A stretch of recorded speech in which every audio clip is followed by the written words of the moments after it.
क्या आप जानते हो कि कर्ण की मृत्यु के समय भगवान परशुराम कर्ण से क्यों मिलने आए थे? तो चलिए हम इस वीडियो के माध्यम से आपको बताते हैं।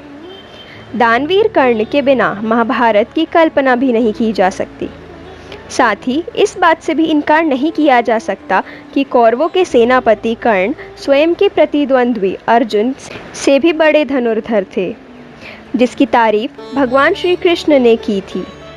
वह कर्ण न केवल एक शक्तिशाली योद्धा थे, बल्कि बहुत बड़े दानवीर भी थे। बिना युद्ध का परिणाम सोचे उन्होंने अपने कवच कुंडल दान कर दिए थे।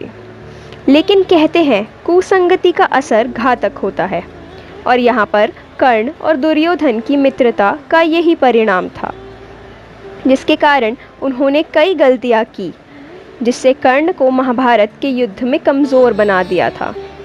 लेकिन कर्ण की मृत्यु के लिए घातक बना एक ऐसा श्राप जो उनकी मृत्यु के लिए बहुत ज़्यादा जिम्मेदार था। लेकिन क्या आप जानते हैं कर्ण के अंतिम समय में भगवान परशुराम उनसे मिलने क्यों पहुँचे थे, और उस समय उन्होंने कर्ण से क्या कहा था? अगर आप नहीं जानते तो हम बताते हैं। जैसे कि आप जानते हैं कि कुंती के पुत्र कर्ण का पालन पोषण एक रथ चालक ने किया था। इसी कारण से कर्ण को सूत पुत्र कहा जाता था। लेकिन कर्ण की वीरता को देखकर दुर्योधन ने उन्हें अंग देश का राजा बना दिया था, और जरासंध के हारने के बाद कर्ण को चंपा नगरी का राजा बना दिया था। वैसे दानवीर कर्ण का जीवन एक तपस्या से कम नहीं था। उन्हें कई कर्मों का फल भोगना पड़ा था, जिसमें उनकी कोई गलती भी नहीं थी। लेकिन फिर भी अनजाने में हुए कर्म और दूसरों की भलाई करते हुए अनजाने में जो पाप हुए, उनका श्राप उनके लिए प्राण घातक बन गया, और उन्हें महाभारत के निर्णायक अर्जुन के हाथों वीर गति प्राप्त हुई। हम आपको बता दें कि कर्ण को 3 श्राप मिले थे। उसमें से एक श्राप ब्राह्मण ने दिया था, दूसरा अनजाने में बाण चलाने से मिला था, और तीसरा भगवान परशुराम ने दिया था। तो सवाल ये है कि भगवान परशुराम उन्हें श्राप क्यों देंगे? चलिए जानते हैं भगवान परशुराम ने कर्ण को क्या श्राप दिया था। इसका प्रमाण महाभारत की एक ऐसी कथा में मिलता है, जब कर्ण शिक्षा प्राप्त करने के लिए द्रोणाचार्य के पास पहुँचे, तो द्रोणाचार्य ने उन्हें सूत पुत्र कहते हुए वहाँ से निकाल दिया था। तब निराश होकर वह अपने घर चले गए, और इसके बाद धनुष विद्या परशुराम जी से सीखने के लिए गए।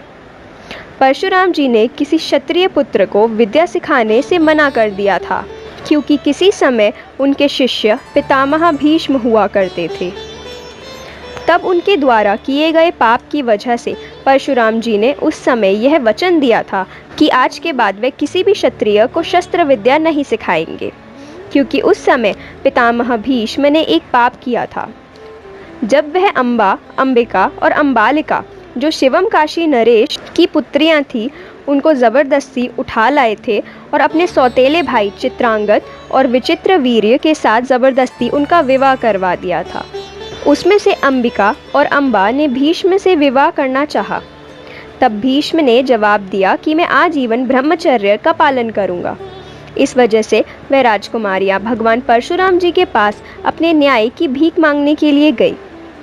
तब परशुराम जी ने उन्हें आश्वासन देते हुए कहा कि मैं आपकी मदद ज़रूर करूंगा।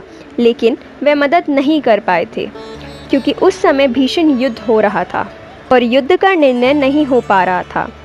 तब भगवान श्री कृष्ण ने उनका निर्णय करवाया, और उस समय परशुराम जी ने प्रतिज्ञा ली थी कि आज के बाद वह किसी क्षत्रिय को शस्त्र विद्या नहीं सिखाएंगे।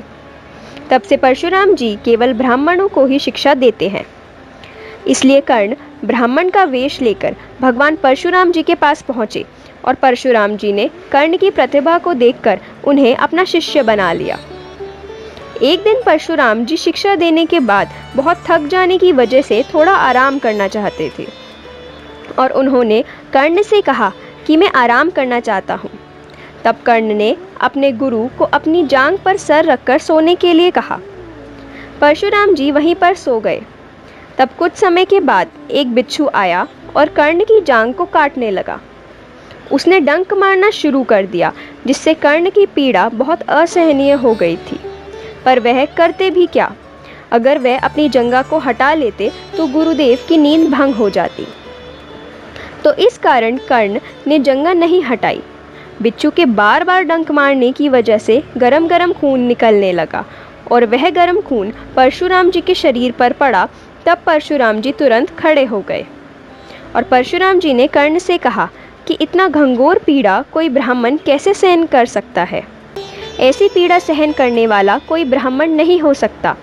तुम ज़रूर कोई क्षत्रिय हो, इसलिए मैं तुम्हें श्राप देता हूँ कि जब तुम्हें इस विद्या की सबसे ज़्यादा ज़रूरत होगी उस समय तुम सारी विद्या को भूल जाओगे।